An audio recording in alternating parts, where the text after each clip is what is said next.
Assalamualaikum warahmatullahi wabarakatuh. Bismillahirrahmanirrahim. Alhamdulillahirabbil alamin. Allahumma shalli ala sayyidina Muhammad wa ala ali sayyidina Muhammad wa barik wa sallim ajma'in. Amma ba'du. Sahabat-sahabat, para netizen yang berbahagia, kita lanjutkan kembali pembelajaran tauhid yang pada kesempatan kita kali ini menggunakan kitab karangan Syekh Muhammad Amin Al-Qurdi, nafa'anallahu bi'ulumihi wa bihikamihi. Semoga Allah memberikan manfaat kepada kita dengan ilmu-ilmu beliau Syekh Muhammad Amin Al-Qurdi, juga dengan wisdom beliau. Amin. Yang kitab itu, kitab karangan beliau itu yang kita pelajari adalah kitab Tanwirul Qulub.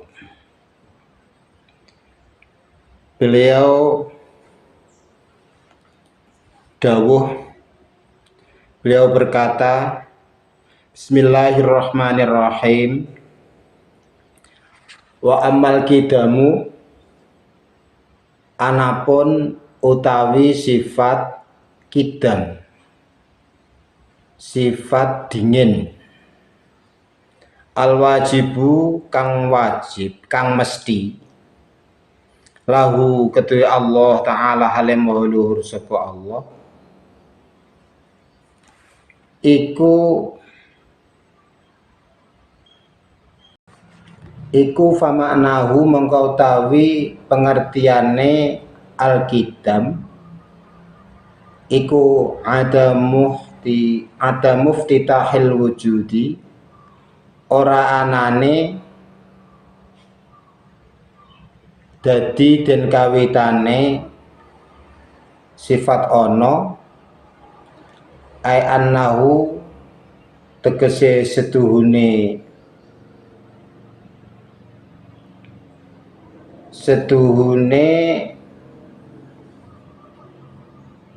kelakuan iku laisa ora ana liwujudi dzatihi kedue onone dzate Allah Ta'ala halimulur sapa Allah, wala liwujudi sifatihi lan ora ana kedue wujude sifat-sifate Allah adzatiyati kang bangsa zat, ora ana apa iftitahun kawitan, wadidduhu utawi sewalike al-qidam iku al-hudutsu sifat anyar teko, sifat baru, ai iftitahul wujudi anane kawitane wujude.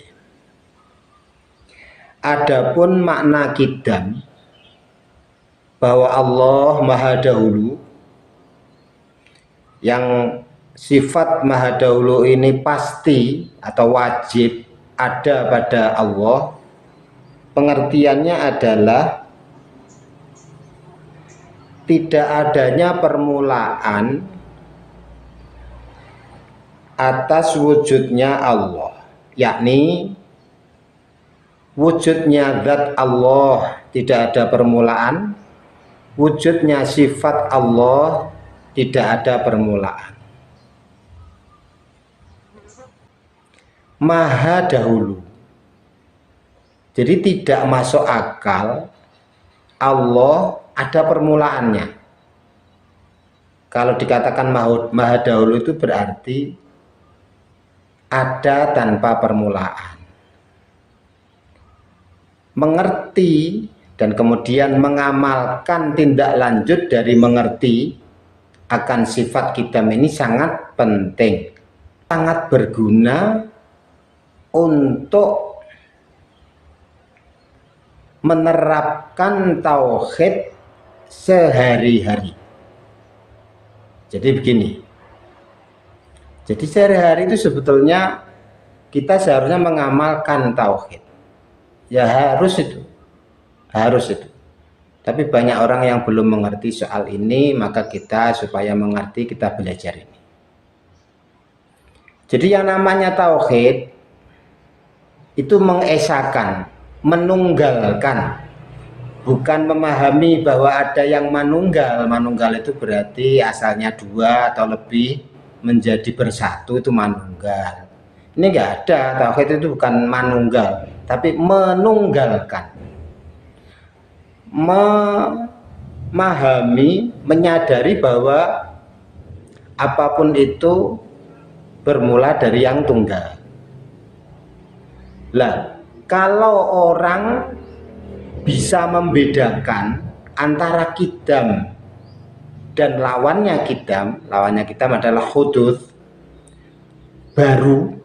Yang dinamakan baru itu pokoknya segala sesuatu selain Allah itu baru, yakni semula tidak ada, kemudian ada. Membedakan antara ini hudus atau kidam, itulah inti tauhid. Jadi nanti tauhid yang paling tinggi ada pada itu, ada pada kemampuan seseorang, hatinya bisa menyadari itu dimensi kidam atau dimensi hudus.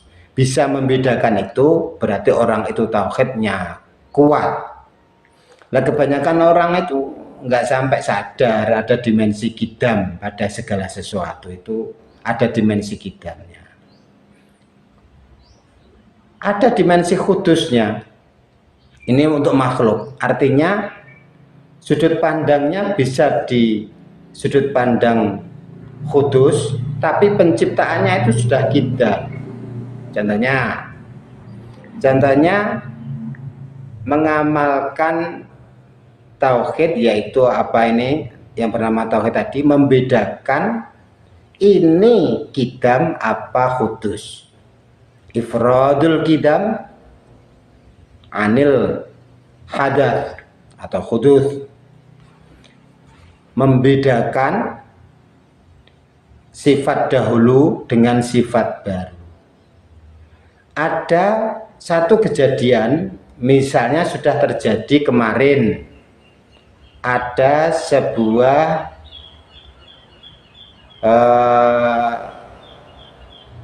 yaitu ada sebuah peristiwa tertentu, peristiwa yang heboh misalnya, sudah terjadi kemarin namanya.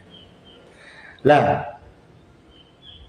orang yang bertauhid nanti akan tahu bahwa peristiwa itu adalah peristiwanya makhluk, peristiwanya segolongan orang, sekelompok orang tertentu, dengan hal-hal, barang-barang, sarana-sarana yang tertentu yang terjadi pada peristiwa itu.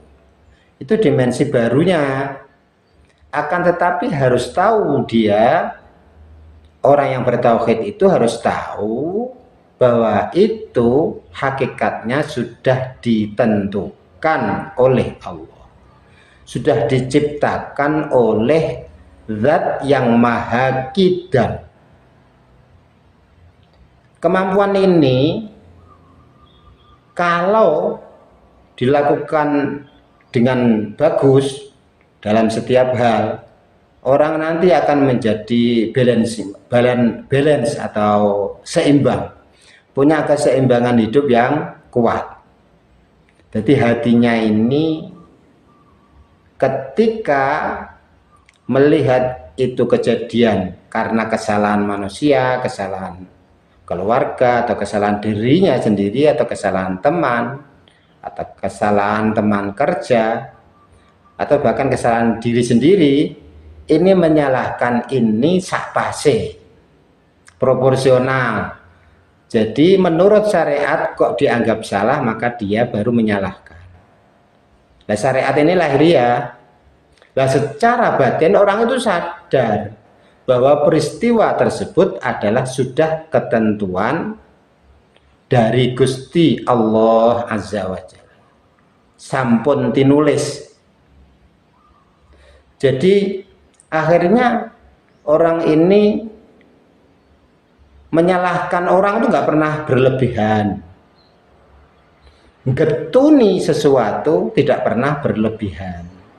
Menyesal terjadinya sesuatu tidak pernah berlebihan. Ukurannya berlebihan atau tidak itu menggunakan ukuran syariat, menggunakan fikih, menggunakan akhlak. Kalau menurut kitab akhlak, menurut kitab fikih tidak benar, maka orang itu disalahkan, bahkan diberi hukuman sesuai dengan beratnya kesalahan. Lah beratnya kesalahan ini juga ukurannya menggunakan syariat. Jadi nggak ada menyalahkan diri sendiri yang tidak proporsional. Contohnya begini, ada orang mau bekerja,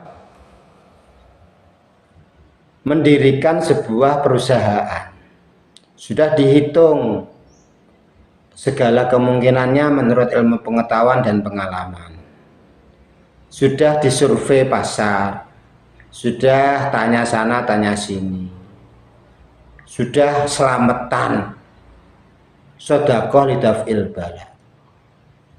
Akhirnya dilakukan dijalankan itu yang bernama perusahaan.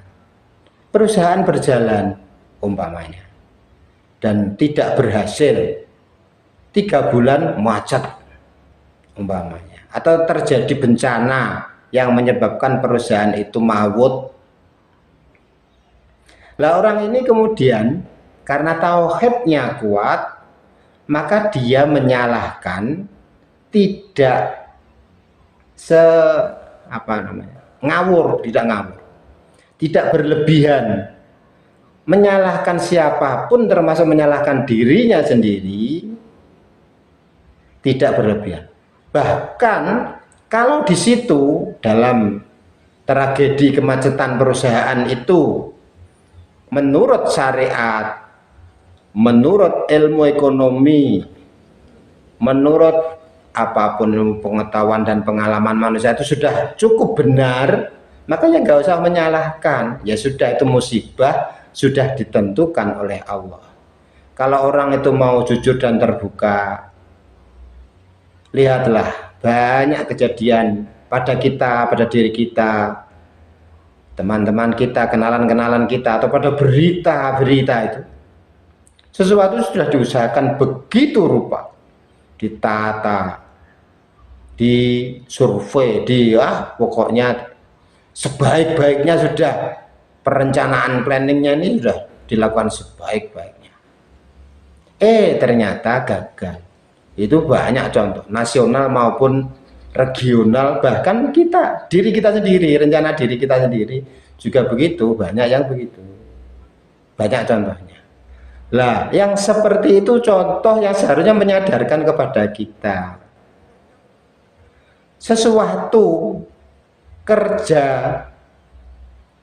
yang di dalam proses kerja itu tidak ada orang yang bersalah sama sekali, itu pun masih berpotensi berhasil dan juga masih berpotensi tidak berhasil, masih menyimpan 2 potensi. Jadi nggak mesti kalau planningnya sudah sangat bagus pasti berhasil. Itu bahkan di tingkat nasional wis wonge pinter tidak berhasil. Kita kalau zaman dahulu itu ada yang namanya kasus Lapindo itu. Lapindo itu bahaya, itu melibatkan banyak orang-orang pintar internasional, perusahaan ini juga internasional. Terus dihitung nanti akan keluar minyak. Nah, itu menghitung itu bukan orang awam, bukan orang yang sangat paham akan sains di bidang itu, bidang minyak atau apa itu. Nah itu lucu, wong pinter internasional sudah mengadakan penelitian begitu rupa, mengebor yang bernama minyak itu. Yang keluar bukan minyak, yang keluar adalah lumpur. Dan mestinya hal seperti itu menyadarkan kepada kita. Hal yang tidak ada salahnya itu pun masih kadang tidak berhasil. Yang menentukan berhasil dan tidak berhasil itu Gusti Allah. Jadi ada dimensi itu adalah ketentuan dari zat yang bersifat kidam. Yang penting dimensi yang bersifat kudus, dimensi kita para makhluk ini, yang penting kita lakukan secara maksimal, perencanaan, perhitungan, bertanya kepada orang yang berpengalaman dan seterusnya, terus baru melaksanakan rencana. Bismillah, terus jangan lupa bersedekah untuk daf'il bala. Terus kita lakukan itu saja. Itu dimensi kudus, itu urusan kita, namanya ikhtiar, dengan hati yang tetap kumantil bergantung kepada Allah, bahwa kita dengan planning, dengan perencanaan lahiriah yang begitu hebat ini tetap andap asor, tetap rendah hati kepada Allah, tidak melupakan Allah, bahwa hanya Allah lah yang satu-satunya yang bisa menolong keberhasilan rencana ini. Nah, begitu caranya. Nanti hal itu yang saya contohkan besar-besar, yang kecil-kecil semuanya begitu. Jadi kok kita bisa ifradul kidam anil hadat, ini dawuhnya Al-Imam radhiyallahu anhu, Al-Imam Al-Junaid Al-Baghdadi, imam tasawuf, imam mazhab tasawuf menurut organisasi NU. Yang dinamakan tauhid adalah ifradul kidam anil hadat, kemampuan membedakan makna kidam dan makna hadat, makna maha dahulu dan makna sifat baru. Kemampuan ini itulah intinya tauhid. Sampai puncak pun intinya tauhid ya itu. Intinya ya itu. Ya apa? Ifradul kidam anil hadas. Kemampuan membedakan, memilah bahwa ini dimensi ikhtiar yang menggunakan pemahaman kita akan makna hadas atau hudud, sesuatu yang baru, itu urusan kita berikhtiar. Dan sesuatu yang kidam, yang merupakan haknya atau sifatnya Allah yang maha kidam, itu kita menyebabkan kita berserah dan bergantung terus-menerus kepada Allah agar diberi keberhasilan dalam segala rencana. Demikian, semoga banyak manfaatnya. Kurang lebihnya mohon maaf. Wallahu a'lamu bissawab, wallahu muwaffiq ila aqwamit thoriq. Wassalamualaikum warahmatullahi wabarakatuh.